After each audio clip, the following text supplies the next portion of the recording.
Bom dia, vamos agora para a aula de História, no livro Liga Mundo, terceiro ano, na página 72, onde nós vamos estudar sobre fortes, fortaleza na defesa do Brasil.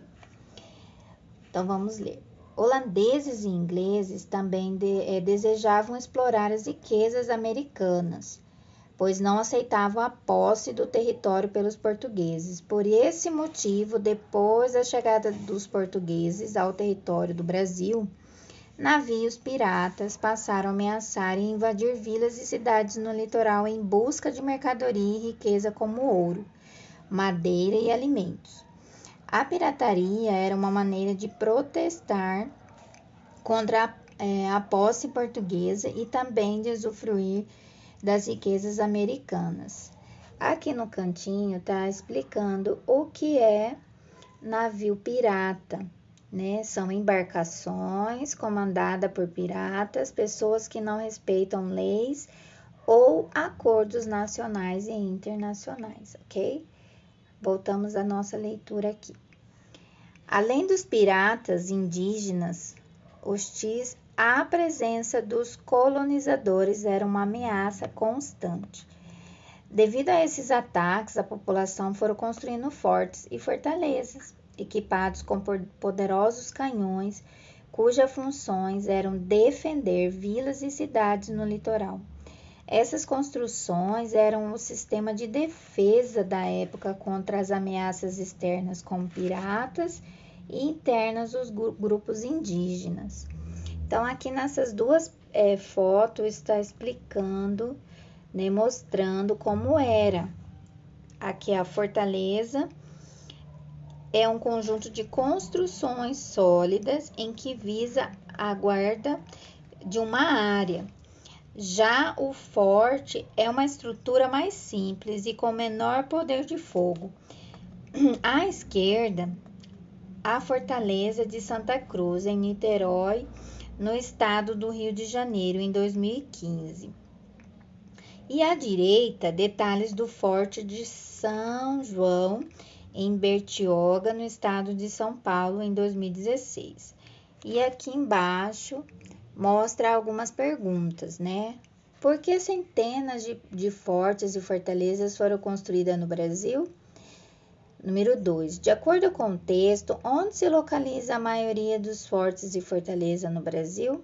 Então, tá tudo dentro do texto. Vamos lá para a página 73.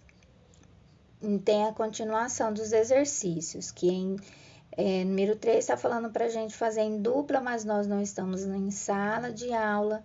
Então, você vai fazer, né, com quem está com você em casa, vai pedir para alguém te ajudar, ok? E aqui embaixo está dizendo assim, vamos falar sobre respeito ao patrimônio histórico. O que é? Você já reparou nas construções históricas da cidade onde você mora? Essas construções nos contam sobre o passado da cidade e são parte histórica da comunidade. Construções antigas, como casas, sobrados, pontes, fortes, fortalezas, monumentos e entre outras.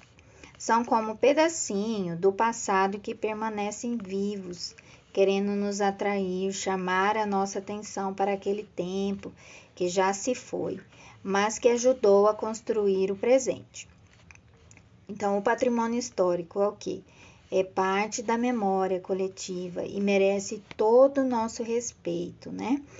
Então, quais construções históricas se destacam na cidade onde você mora? Elas estão preservadas? O que é possível fazer para conservar e divulgar esse patrimônio histórico? Responda aí no livro. Vamos lá para a página 74. Ok? Aonde tá dizendo assim, o Brasil holandês. Então, vamos lá. Em sua opinião, que razões levaram os holandeses a planejar ataques ao território do Brasil?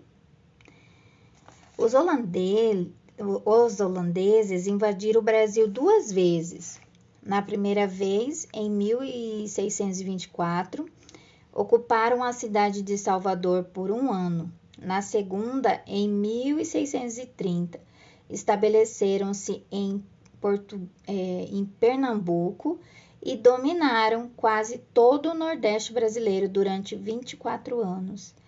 Nesse período, a capitania de Pernambuco tinha a maior produção de açúcar do mundo. Isso despertou o interesse dos holandeses em invadir e controlar o comércio dessa mercadoria e também o tráfico de escravizados. Né? Então, eles invadiram por conta, né, da produção de açúcar que despertou o interesse, né, dos holandeses. Então, aqui tem uma foto do Brasil colônia, ocupação holandesa no século 17. Então, eles tá mostrando aqui um mapa e a legenda na época do domínio holandês até 1637 e o domínio holandês durante o governo de Maurício de Nassau de 1637 a 1644. Aí tá dizendo ali na setinha vermelha, invasões holandesas e azul, reforços luso-espanhóis. Ok? Agora vamos continuar aqui. Olinda e Recife. Mas como aconteceu a invasão? O que houve com a população que vivia no local? E aqui embaixo tem um pedacinho, né? Dizendo assim: o invasor dominava o porto, o mar e a cidade. Os colonos luso-brasileiros dominavam o interior, as raças de mantimentos de todo o sistema produtivo. Esse impasse manteve-se até 1632. A partir de então, os holandeses conseguiram romper as linhas da resistência e dominaram todo o nordeste do estado do Brasil, da Foz do Rio São Francisco até o Rio Grande. Né? Então, esse aqui é fato registrado, né, por Mota, Carlos Guilherme, e então faz parte da história do Brasil, que está a interpretação de São Paulo, Senac, 2008. Está no jornal, né, provavelmente na página 131. Então vamos lá para a página 75 agora. Por volta dos anos de 1600, o Porto de Recife era considerado o mais movimentado do Brasil e o povoado que ali se formou tinha cerca de 200 habitantes. Durante a conquista do território, os holandeses incendiaram Olinda, cidade próxima ao Recife, onde moravam as pessoas mais influentes da região.